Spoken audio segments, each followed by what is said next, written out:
Hi. I am your computer science guru, and today we are going to learn to think in Java in 10 minutes. At the end of this lesson segment, you will be able to master the object orientation concept in Java. Enumerate the non-objects language element in Java. Know the key operators in Java. Our teaching technique for all the next courses is the PAS method, problem analysis solution. First we present a problem, then we investigate, and finally we propose a solution. To demonstrate the examples presented in this course, we are going to use Google Colab. Google Colab is a cloud-based computing environment that provides a quick workspace for computer software testing.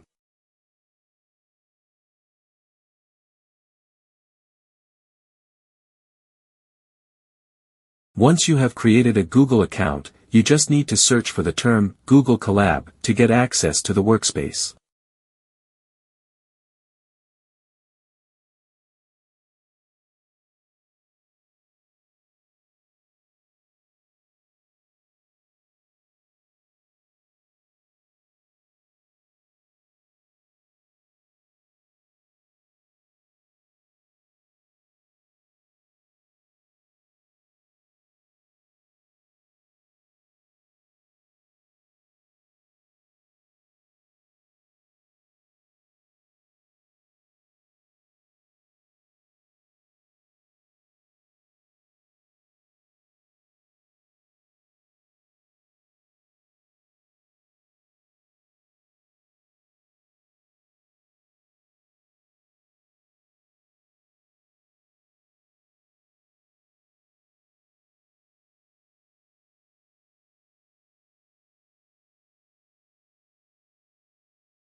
You can also access Google Colab directly from your browser by typing the address colab.google.com.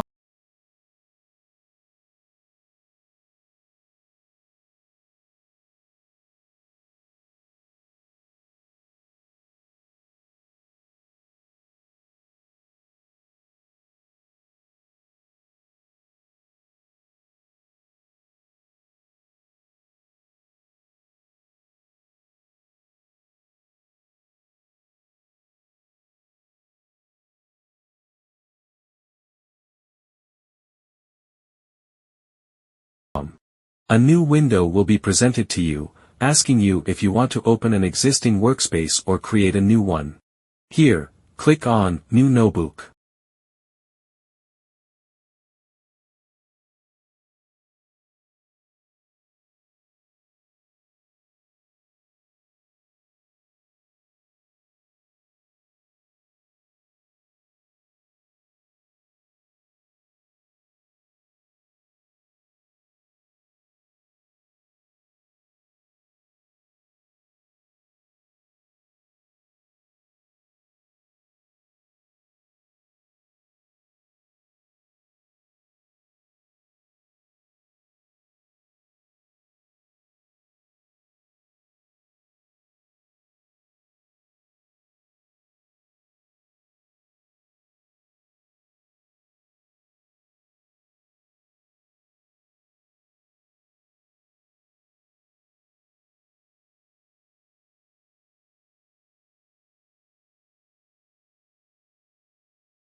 After creating your new virtual notebook, you will be presented with a command prompt.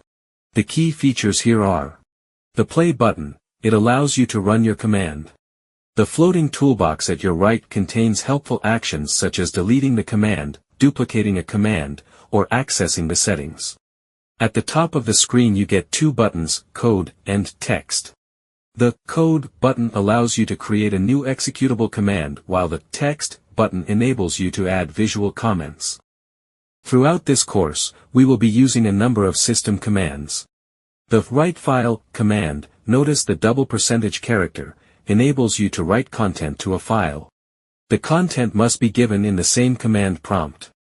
The ls command, starting with a single %, allows you to list the content of the current working directory. Other commands are pwd, mkdir, etc. In fact, Google Colab supports most of the key Linux commands, you just have to precede them with a percentage character. Here is our first problem: show a text "Hello World" to the screen. Our first step is to design a solution. For that, we describe a possible algorithm using pseudocode. The begin command signals the start of our program, while the end statement signals its end. After designing a solution, our next step is to translate our design, in this case our pseudocode, into actual programming. A quick research into the Java language documentation, which you can access for free at oracle.com, gives us the following correspondences between our pseudocode and Java. Every program in Java must be encapsulated within a class statement. The class statement starts with the class keyword followed by the name of the class. Then the content of the class program is contained within an opening and closing brackets. The begin and end statements are represented in Java as a function. In Java the default function is named main.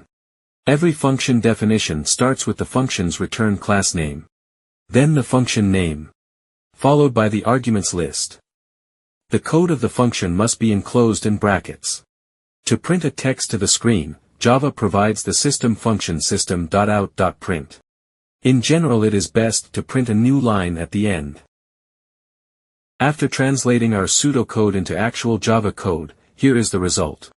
Notice the use of the void keyword as the return class name of our main function. The void keyword in Java means a function that returns nothing. Also, each statement in Java is terminated by a semicolon.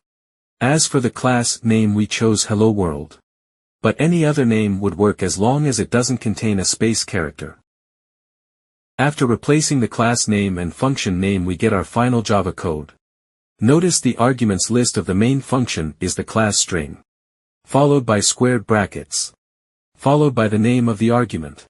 This argument list is not arbitrary, as the main function is the default entry point of every Java program.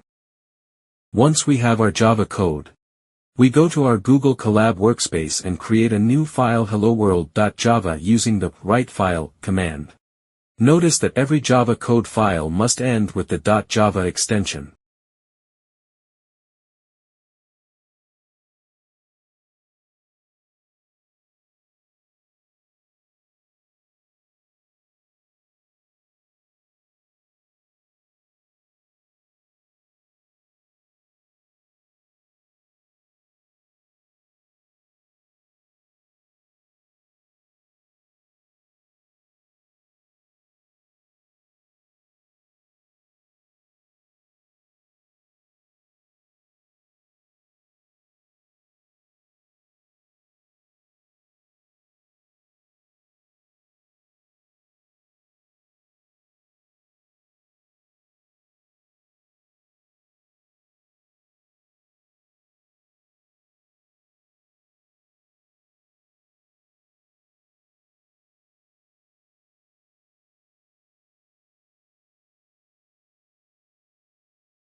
After creating our Java code file, in order to run it, we need to translate it into executable code. In Java this is done by the Javac program or Java compiler. Google Colab comes with a default Javac compiler.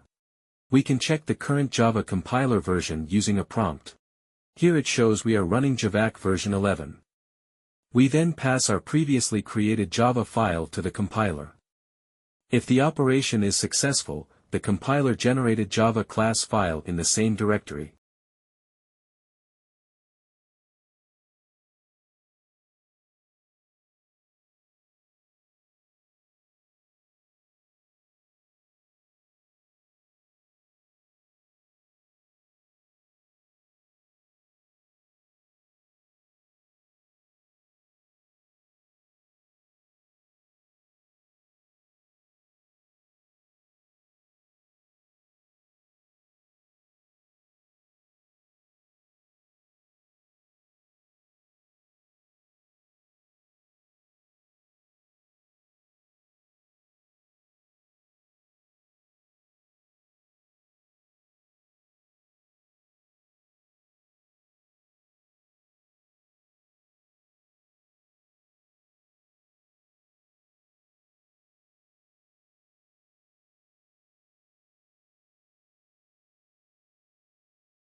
The generated Java class is a binary file.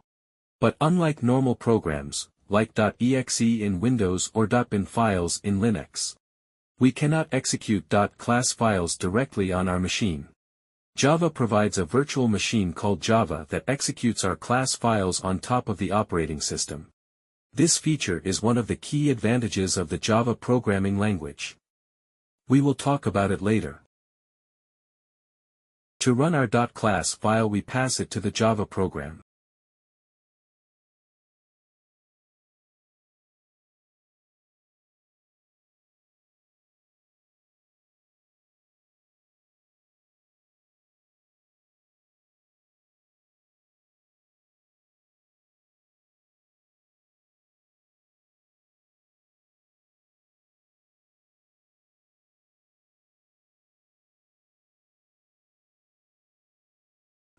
Unfortunately here we get an error. The virtual machine complains that our program does not contain any publicly accessible entry point. Java is a privacy-aware programming language. In other words, not every piece of code you write in Java can be accessible to other programs. You can indicate what piece of your program can be accessible by other programs by specifying the keywords private, protected or public before any piece of code you write. In our case, we want our Hello World class to be accessible by the Java virtual machine. So we mark it as public. We do the same with the main function. In addition, since the main function is an entry point of our program, we also need to mark it as static, more later. We can now update our hello world.java file. After that, when we run our generated class file using the Java virtual machine, we get the expected result.